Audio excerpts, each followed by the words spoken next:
वैसे तो bloody civilian मैं और आप सलाम के काबिल नहीं हैं, लेकिन 73 के आइन के तनाजुर में हल्की सी गुंजाइश निकलती है कि जब मुतकल्लिम भी ब्लडी सिविलियन हो और मुखातिब भी ब्लडी सिविलियन हो तो एक दूसरे को सलाम कर सकते हैं। लिहाजा इसी तनाजुर में अस्सलामु अलैकुम वरहमतुल्लाहि वबरकातुहू।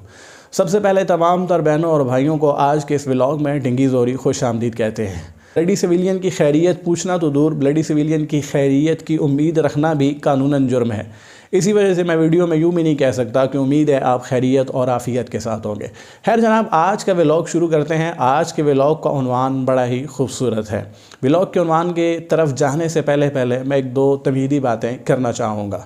इसमें कोई दो राय नहीं है। पाकिस्तान के 3 बड़े इदारे, फ़िज़ाई हदूद के मुहाफ़िज़, समंदरी हदूद के मुहाफ़िज़ और ज़मीनी हदूद के मुहाफ़िज़, पाकिस्तान आर्मी, पाकिस्तान नेवी और पाकिस्तान एयर फोर्स, और इनके साथ जो जॉइंट इदारे काम कर रहे हैं, इनकी मुल्क पाकिस्तान के लिए की गई कोशिशें, काविशें और मुल्क पाकिस्तान की खातिर दी हुई कुर्बानियाँ 24 करोड़ आवाम पर बिल्कुल आया हैं। बस एक चीज़ नामालूम थी, वो भी चंद दिन पहले पेशावर के अंदर पेशावर पुलिस ने एहतजाज के अंदर वाज़ह कर दी और एक नारा लगाया कि वो जो नामालूम था हमें मालूम है। खैर, इन इदारों का तारुफ तो आपने बचपन से ही सुन रखा होगा।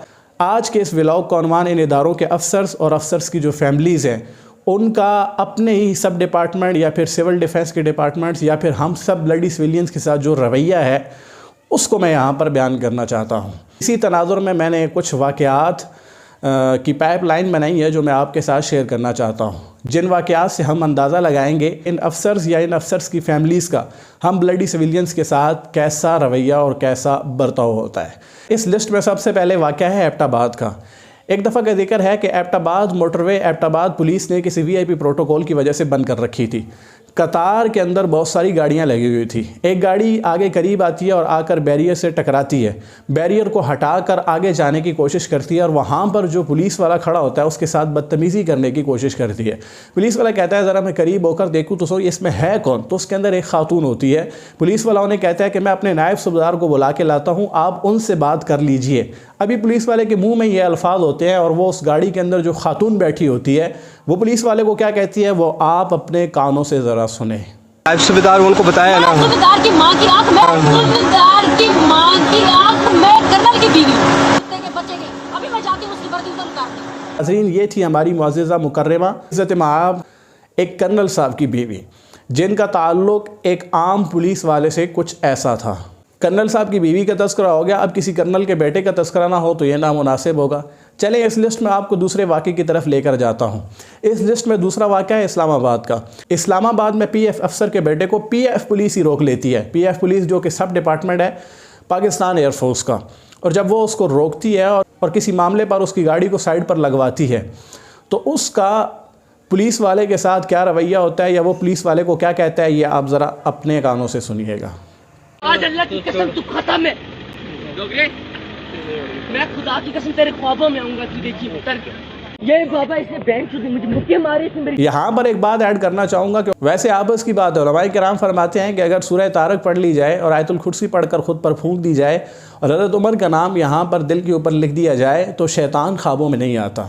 अगरचे उलमाए किराम बहुत सारे डिजिटलाइज हो गए हैं, तहकीकात के बहुत सारे वसी मैदान खुल गए हैं, लेकिन अभी तक मार्केट में उलमाए किराम ने कोई ऐसी दुआ लॉन्च नहीं की कि अगर वो दुआ पढ़ें तो फिर किसी कर्नल का बेटा ख्वाब में नहीं आता।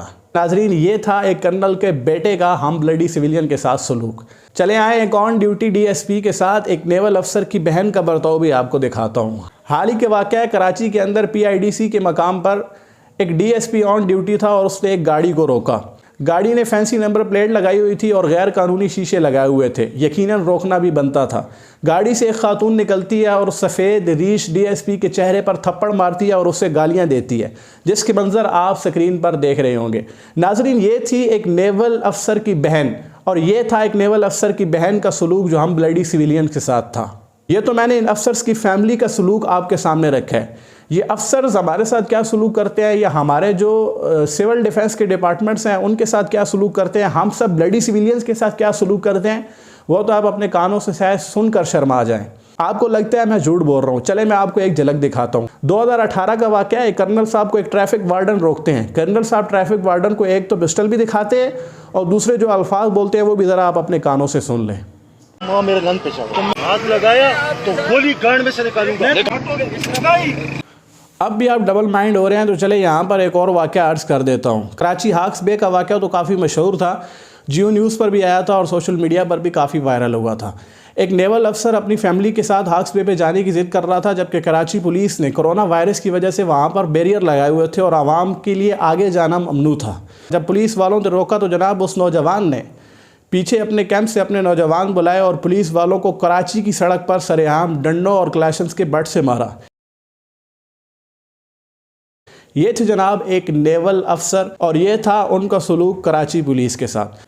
कभी कभी तो यूँ लगता है कि 1947 में हमने जो हिजरत की थी, उस हिजरत के बाद हम आज तक ग़ुलाम ही हैं, आज़ाद नहीं हुए। वो अलग बात है कि तब हम डायरेक्ट अंग्रेज़ के ग़ुलाम थे और आज हम उनके ग़ुलामों के ग़ुलाम हैं।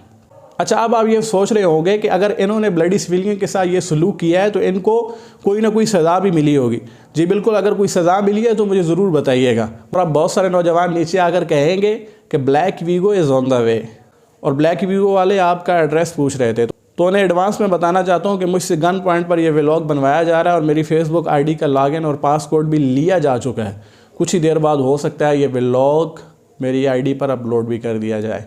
आज के व्लॉग में इतना ही, इंशाल्लाह मिलेंगे नेक्स्ट व्लॉग में। तब तक के लिए जीते रहें, मुस्कुराते रहें। अल्लाह हाफ़िज़।